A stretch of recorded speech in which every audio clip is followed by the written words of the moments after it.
We're now joined with Deaconess Sherri Scruggs, who will share with us her thoughts on the elements of a sincere apology as voted on in our recent poll.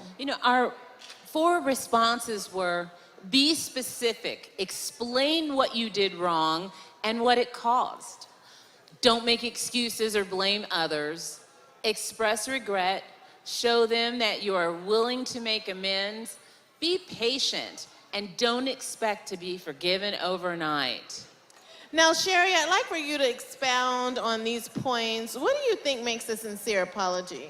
I think one of the first things that makes a sincere apology is that you are sincere, that you don't make excuses. You don't say, oh, well, if you wouldn't have did this, I wouldn't have did that. We don't use words like but and if, but we offer a sincere apology. What are some of the common mistakes that people make when they're giving apologies? I think a lot of it is people try to shift blame, and they don't want to be accountable for what they do or for what their part was in whatever happened. So have you ever, the shoe on the other foot, given an apology like that?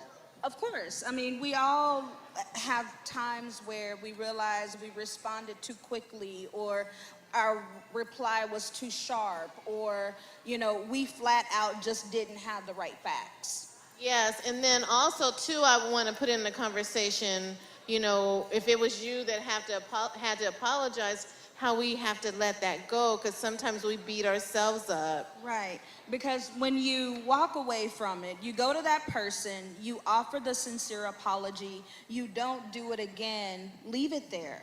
Don't go back, don't go pick it up, don't self-condemn and just beat yourself up about what happened. You have to be able to let it go. Yeah, so what are your thoughts, Trish, especially like when somebody apologizes and then they say but?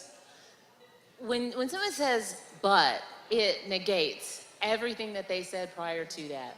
They might as well have not apologized, because once that but occurs, they are making excuses. At least that's my opinion. That's been my experience. Mm-hmm. I'm so sorry, but no, you're not sorry. Right, yeah. You're pretending to be sorry. Yeah, and then Dr. Gregory was telling us, too, how today in the message about how to handle things, conflict, right, that you don't have to be mad or gruff, that we can still be kind when we're in those kind of situations. We don't have to have an attitude when we're dealing with, especially a saint. You don't come at a saint with an attitude. You don't, we're not railing for railing. We're actually going and we're offering a sincere apology. Another thing that I can't stand is when people say, well, I'm sorry if I offended you. Yeah. And you offended me, which is why you're talking to me in the first place.